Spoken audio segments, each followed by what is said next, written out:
दोस्तों, भारत आज के वक्त में तेजी से तरक्की कर रहा है। अपनी काबिलियत के दम पर वो अपना लोहा भी मनवा रहा है, जिसे दुनिया मान भी रही है। लेकिन उसके बाद भी एक सवाल खड़ा होता है कि आखिर क्या कारण है कि इतनी काबिलियत होने के बाद भी भारत को यूएनएससी में स्थायी सीट नहीं मिली है। जबकि भारत की गिनती उन देशों में होती जो शक्तिशाली होने के साथ साथ दुनिया में अपना प्रभाव भी रखते हैं। इसके बावजूद भी भारत को वीटो पावर नहीं मिल पाई है। तो आज के वीडियो में इसके बारे में जानेंगे कि क्यों भारत को वीटो पावर से दूर रखा जा रहा है, क्यों उसे ये ताकत नहीं दी जा रही है, क्यों भारत उसे आज हासिल नहीं कर पा रहा है। तो आप हमारे साथ वीडियो के अंत तक जरूर बने रहिएगा। दोस्तों, सबसे पहले जानते हैं कि वीटो पावर होता क्या है। दोस्तों, वीटो शब्द लैटिन भाषा से लिया गया है, जिसका मतलब होता है कि मैं अनुमति नहीं देता हूं। यानी कि इसका मतलब किसी काम के लिए रोक लगाने से है। जब किसी देश के पास वीटो पावर होता है तो वो किसी मुद्दे पर विरोध कर सकता है। इसके साथ ही वो किसी देश के प्रस्ताव के खिलाफ अपनी सहमति नहीं रखते हुए अपना वोट रख सकता है, चाहे प्रस्ताव कैसा भी क्यों ना हो, किसी के हित में ही क्यों ना हो। लेकिन दोस्तों, आज तक भारत को वीटो पावर नहीं मिल सका है। जब भी भारत अपना कोई प्रस्ताव रखता है तो चीन अपनी दुश्मनी निकालने के लिए अपना वीटो पावर का इस्तेमाल करते हुए उसे खारिज कर देता है, जिसके आगे भारत भी कुछ नहीं कर पाता है। इसका उदाहरण हमेशा देखने को मिलता है। जब भारत और पाकिस्तान के खिलाफ आतंकवाद का मुद्दा उठता है तो चीन भारत के खिलाफ जाकर अपना वीटो इस्तेमाल करके उसे खारिज कर देता है। वहीं भारत के दोस्त रूस की बात करें तो वो हमेशा से ही भारत के पक्ष में रहता है। साल 1957 में कश्मीर के मुद्दे पर रूस ने भारत का साथ देते हुए वीटो पावर का यूज किया था। इसके अलावा कई मुद्दों पर भी रूस भारत के साथ ही खड़ा रहता है। दोस्तों, आपको जानकर हैरानी होगी कि चीन जिस वीटो पावर पर इतना उछल कूद मचाता है, वो ताकत भी भारत की ही दी हुई है। ये सब कैसे हुआ, इस बारे में हम आपको वीडियो में आगे बताएंगे। लेकिन उससे पहले आपको यूएनएससी यानी कि यूनाइटेड नेशंस सिक्योरिटी काउंसिल की ताकत के बारे में बता देते हैं। दोस्तों, संयुक्त राष्ट्र सुरक्षा परिषद को संयुक्त राष्ट्र की सर्वोच्च डिफेंस बॉडी कहा जाता है। इसकी स्थापना द्वितीय विश्व युद्ध के बाद हुई थी। सुरक्षा परिषद की पहली बैठक 17 जनवरी 1946 को हुई थी। कोल्ड वॉर के कारण काफी समय तक सुरक्षा परिषद कमजोर रहा था, लेकिन कांगो वॉर और कोरियाई युद्ध के समय इसने अहम भूमिका निभाई थी। इसके अलावा कई देशों में जरूरत के मुताबिक शांति मिशन भी भेजे गए थे। सुरक्षा परिषद में 5 स्थायी और 10 अस्थायी सदस्य होते हैं। अस्थायी सदस्यों का चुनाव हर 2 वर्ष के बाद होता है। इसके स्थायी सदस्य अमेरिका, चीन, रूस, फ्रांस और ब्रिटेन हैं। इसके स्थायी सदस्य के पास ही वीटो पावर मौजूद है। वीटो पावर से वो किसी भी प्रस्ताव या फिर फैसले पर रोक लगवा सकते हैं। इसके साथ ही काउंसिल दुनिया की सुरक्षा से जुड़े अहम मुद्दों पर फैसला लेती है। इसकी शक्तियों में शांति अभियानों में योगदान, अंतर्राष्ट्रीय प्रतिबंधों को लागू करना और सुरक्षा परिषद के प्रस्तावों के माध्यम से सैन्य कार्रवाई करना शामिल है। संयुक्त राष्ट्र चार्टर के तहत सभी सदस्य देश सुरक्षा परिषद के निर्णयों का पालन करने के लिए बाध्य हैं। इसके अलावा इसमें शामिल 10 अस्थायी सदस्य 2 साल के लिए चुने जाते हैं, जिसके लिए वोट कराया जाता है। इस तरह से ये सदस्य हर 2 वर्ष में बदलते रहते हैं। वहीं इसकी सदस्यता बाद में बढ़ाई भी जा सकती है। इसके लिए स्थायी सदस्यों के साथ साथ बाकी के देश भी वोटिंग करते हैं, लेकिन वीटो पावर इन 5 स्थायी सदस्य देशों के पास ही मौजूद रहती है। अस्थायी देशों के पास वीटो पावर नहीं होती है, लेकिन उसे वीटो पावर चाहिए तो ये देखना होता है कि कितने देशों ने उसके पक्ष में वोट किया है। वैसे वीटो पावर के लिए 9 देशों का वोट चाहिए होता है, लेकिन यहाँ ये भी जरूरी है कि ये 5 स्थायी सदस्य का वोट भी इसमें शामिल हो। अगर एक भी स्थायी सदस्य अपना वीटो का इस्तेमाल करता है, उस अस्थायी देश को वीटो पावर नहीं मिल सकती है। बस यही मामला भारत के साथ हो रहा है। यहाँ 4 स्थायी सदस्य तो भारत के साथ हैं, लेकिन चीनी ड्रैगन अपनी वीटो का इस्तेमाल करके भारत के सामने परेशानी खड़ी कर देता है। उसे वीटो की पावर नहीं मिल पाती है। दरअसल चीन चाहता ही नहीं है भारत भी महाशक्तिशाली बने। इसी जलन के कारण वो भारत के पक्ष में वोट करता ही नहीं है।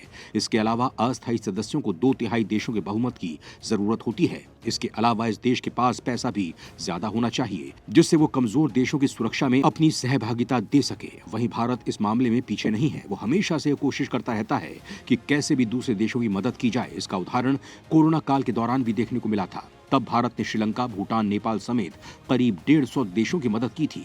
दोस्तों, अब बात करते हैं कि भारत ने चीन को वीटो पावर का मौका क्यों दिया, खुद क्यों नहीं लिया। तो दोस्तों, आपको बता दें कि साल 1942 में जब संयुक्त राष्ट्र घोषणा पत्र बना था, तब उसमें 26 देश शामिल हुए थे, जिसमें भारत भी शामिल था।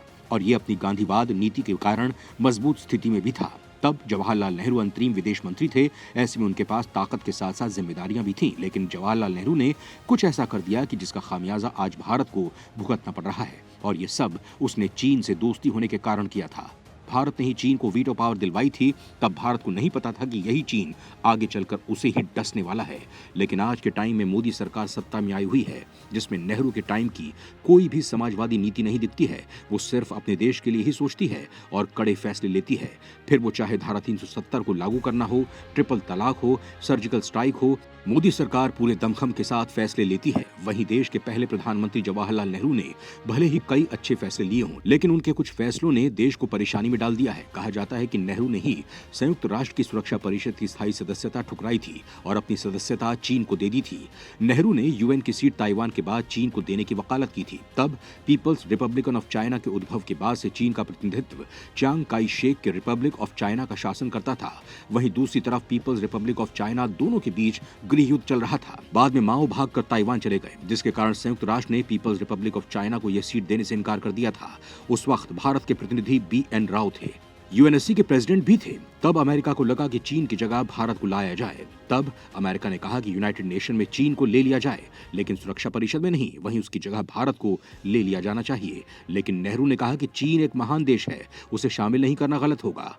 वहीं इस मामले को लेकर 1950 को नेहरू की बहन विजय लक्ष्मी पंडित, जो उस वक्त अमेरिका में भारत की राजदूत थी, उन्होंने नेहरू को लिखा था कि अमेरिका के विदेश मंत्रालय में बात चल रही है कि अमेरिका की सुरक्षा परिषद की स्थायी सदस्यता चीन की जगह भारत को लिया जा रहा है। इस बारे में तुम्हारा क्या कहना है?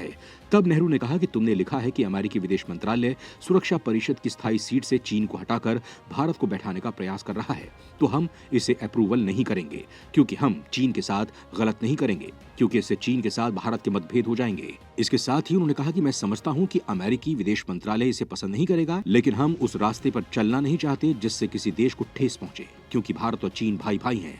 वहीं 1955 में सोवियत प्रधानमंत्री निकोलाई बुल्गानिन ने कहा था कि भारत चाहे तो सुरक्षा परिषद में सीटों की संख्या बढ़ाकर 5 की जगह 6 कर सकता है। तब नेहरू ने कहा कि जब तक चीन को यूएनएससी में स्थायी सीट नहीं मिल जाती है, तब तक वो भी इसमें अपनी स्थायी सीट नहीं चाहता है।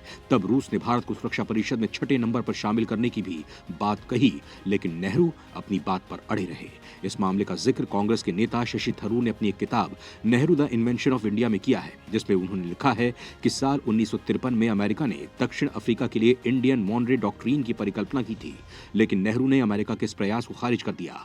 भारत में कई कूटनीतिज्ञों ने इस बारे में लिखा है कि नेहरू ने अमेरिका के संयुक्त सुरक्षा परिषद में स्थायी सदस्यता के प्रस्ताव को ठुकरा दिया था। अमेरिका उस वक्त भारत को अपने पक्ष में करना चाहता था, लेकिन नेहरू नहीं माने। वो अपनी आइडियोलॉजी को विश्व राजनीति में स्थापित करना चाहते थे, जिसके कारण ही उन्होंने चीन को इसकी स्थायी सदस्यता दिला दी और भारत को पीछे छोड़ दिया। नेहरू पर आइडियोलॉजी का इतना भूत सवार था कि वो चीन को यूएनएससी में स्थायी सदस्यता दिलवाने का ढोल पीटने लगे। वहीं भारत के इस कदम से अमेरिका नाराज हो गया। दोस्तों, उस वक्त भी अमेरिका दुनिया की महाशक्ति था, लेकिन नेहरू अमेरिका की आलोचना करते थे। वहीं ये भी कहा जाता है कि चीन में जब कम्युनिस्ट का शासन था और चीन के स्थापक माओ गरीबों के नेता हैं, जिनका लक्ष्य जनता को रोटी, कपड़ा और मकान का हक दिलाना है।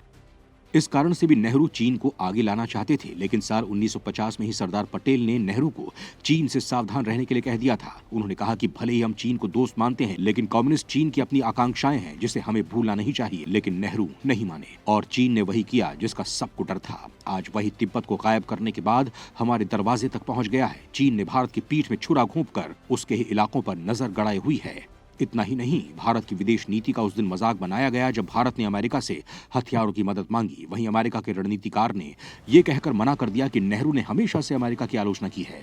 वहीं तत्कालीन अमेरिकी राष्ट्रपति जॉर्ज F कैनेडी ने भारत की मदद की। तब नेहरू को अपनी गलती का एहसास हुआ, लेकिन तब तक बहुत देर हो चुकी थी। अब इतने सालों बाद भारत की मेहनत रंग लाई है और ये उम्मीद जगी है कि भारत को यूएनएससी में स्थायी सदस्य की सीट हासिल हो सकती है। अब ब्रिटेन, संयुक्त अरब अमीरात, फ्रांस ने भारत के पक्ष में वोट किया है। वहीं रूस तो हमेशा से ही भारत के साथ खड़ा रहा है। इसके साथ ही अमेरिका भी चाहता है कि भारत इसका स्थायी सदस्य बने। वहीं भारत ने अपनी दावेदारी को मजबूत किया है। हमारी हमेशा से दूसरों की मदद करने की नीति रही है और साथ ही हम शुरू से ही वसुधैव कुटुंबकम की नीति पर चलते हुए विश्व को अपना परिवार मानते हैं। दोस्तों, भारत के अलावा जापान, जर्मनी, दक्षिण अफ्रीका यूएनएससी में स्थायी सदस्य की दावेदारी करते हैं, जिन्हें भी भारत हल्के में नहीं लेता है। लेकिन भारत के रास्ते में चीन ही रोड़ा है। आपको क्या लगता है कि क्या भारत इसका स्थायी सदस्य बन पाएगा? हमें कमेंट बॉक्स में जरूर बताएं।